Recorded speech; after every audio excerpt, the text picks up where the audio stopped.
Hello friends, Cameron Moss here. I want to talk to you today about how to get the most out of your ketone experience when you're looking for fat loss. So if you're looking for fat loss, you've made a great decision by adding exogenous ketones into your day, because you're going to notice a number of benefits, from appetite suppression to just a lack of cravings when it comes to carbs and sugar. You're going to have more of an awareness of when you're hungry or when maybe you're just thirsty. But I want to give you a couple of my favorite tips to ensure that you really start to see those fat loss benefits sooner than later. So tip number one is to take a picture. Now the reason I say that is because this is a different kind of fat loss than you've ever experienced.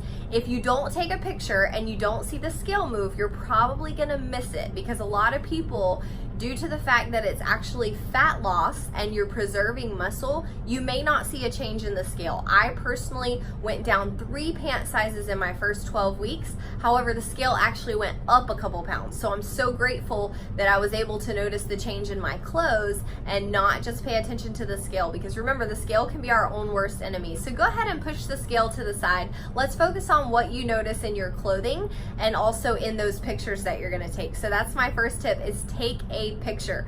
The next tip is we want to be very aware of what the foods are that we're putting in our body. Now, I want to encourage you not to stress to the point where you're actually creating more cortisol. I have definitely seen that happen. So remove the stress out of it, and remember that when we stress, it actually works against us. However, I just want you to make note of what it is that you're eating. The reason that I say that is because oftentimes we're consuming more calories than we're actually burning, and it's important when you're working in the fat loss area that you are focusing on that calorie deficit, that you're not consuming too many more calories than what you're actually burning. So we want to be aware of what we're eating. I know a lot of people are used to eating multiple meals a day. A lot of people are used to starting their day with what they consider healthy, which is going to be something like oatmeal in the morning, and then maybe a sandwich on wheat bread for lunch, and then for dinner, maybe some brown rice and sweet potato and a piece of meat. And while that wouldn't be like absolutely, we're not going to throw you completely off what you're used to, but I am going to encourage you to think of this a little bit differently than the standard healthy diet, okay? With ketosis, you actually don't require as much food.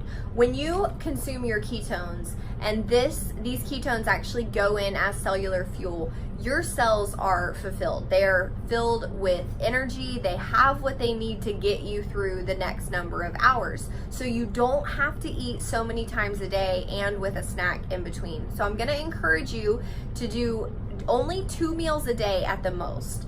Now, what's recommended for fat loss is gonna be that you wake up in the morning, you have some water, and then you have your keto nap, whatever flavor you choose.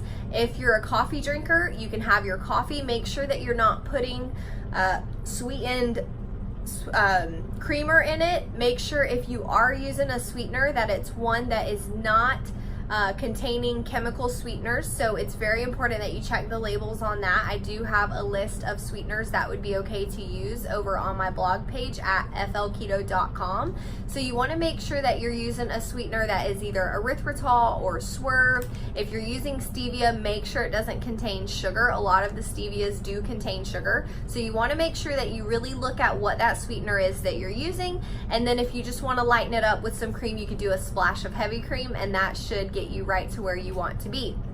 So what you would do is you would have your water or your coffee, and then you would have your keto nat, and then we're going to try to wait until somewhere between 11 and 1 for your first meal. Now you should notice the appetite suppression. However, if you do feel hungry, try to drink extra water, because sometimes that can be confused, that hunger can be confused for just thirst. So we want to go ahead and kind of challenge our brain a little bit and go, wait a minute, let's see first if maybe we're thirsty and not really hungry. So go ahead and have some water. Try to get through. What this is going to do is it's going to keep you in an intermittent fasting window. So if you have your last meal somewhere around, let's say 8 o'clock at the latest, and then you have your first meal in the morning, that would already get you to that 12-hour period, but we want to try to push it to 16 and see if we can't get you somewhere between that 11 and 1 range for your first meal.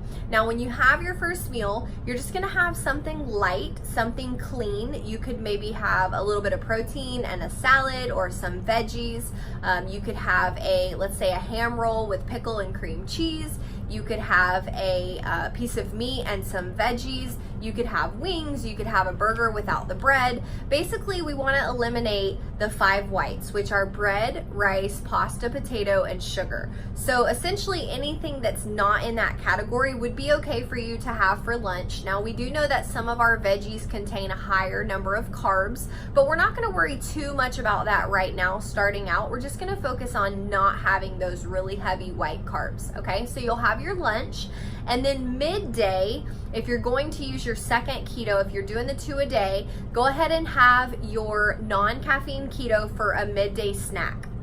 Now, you're gonna notice that that is gonna be a great way to get you through the second part of your day. You're gonna feel awesome. You're not gonna be starving at dinner time. You're not gonna crave the sweets for dessert in the evening. And you're also gonna wake up feeling great the next day. So if you had your midday keto nat, non-caffeine, or if caffeine doesn't bother you at all, you can go ahead and have a caffeinated version. And then for dinner, we're just gonna have something clean. Again, we're gonna stay away from the 5 whites, being bread, rice, pasta, potato, and sugar. You're gonna have a similar meal to what you had for lunch. If you're making a meal for your family, you can just pull out what you need for you, leaving the carbs to the side and focusing on just having a protein and a salad or a veggie, and that should really take care of you. It should fulfill your needs, it should fulfill your hunger, and you're gonna feel really good just eliminating those carbs. So that is what your day would look like. If you feel hungry in between and you wanna have a snack, I do have a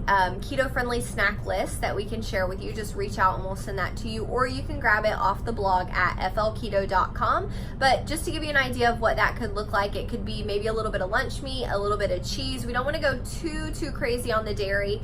You could do a handful of nuts. You could do maybe some celery, you could do some carrots, some clean raw veggies. But the most important thing is just to make sure you have something on you so that if you are away from home, if you are at work or you're out on the road, that you're not tempted to stop and grab a snack that would not be approved. Now, fortunately, most places that you can pop into if you're on the road now have keto or low carb friendly options. So if you do have to stop and grab something, just grab like maybe a meat stick, maybe a cheese stick, something clean, maybe an egg. An egg is a great thing to have. Whether it's for breakfast or midday, if you like hard-boiled eggs, just have some of those on hand. Those are a really great snack. And then we're gonna just evaluate what's taken place each week. It's important that you keep track, especially if you have a weight loss goal and you wanna hit that goal sooner than later. We wanna really focus on what it is that you're consuming. Are you seeing a decline? Are you seeing that your clothes are fitting looser? Are you seeing a change in your photos each week? Remember, we store fat all over, and men and women store fat differently. So you may be looking for the fat loss in one area, and you may completely miss the fact that you've gone down a whole belt loop, or you've gone another clip on your bra because you're losing fat from the areas that we don't really think about as much. Many people will notice in their face, in their neck, in their chest area, we store fat all over. So as our body is in a state of ketosis and it's actually starting to burn the fat all over, again, it's gonna look different than, most likely, than any fat loss that you've experienced in the past. Now, if you need help with list of food ideas, just reach out. We'll provide that to you. And there's also some handy keto calculators. If you're going towards more of the keto way of eating and you want to follow a strict keto diet, whether it's for medical reasons or if you just need more of that regimented plan, you can use a keto calculator to figure out exactly how many macros you need and the whole breakdown of what you need in your day. However, it is not completely necessary. A lot of people do really great with just a low carb and being mindful of what they're eating, being mindful of what they're drinking. If you're drinking any kind of diet soda or even some of the the sparkling waters can contain some of those chemical sugars, so that can completely hinder your weight loss, your fat loss. So be very, very aware. Make sure you're looking at the labels, you're looking at the ingredients. We don't want to use anything that contains sucralose or anything like that, because that will actually hinder the fat loss that you're looking for. So those are some of my tips for getting started. I hope that helps.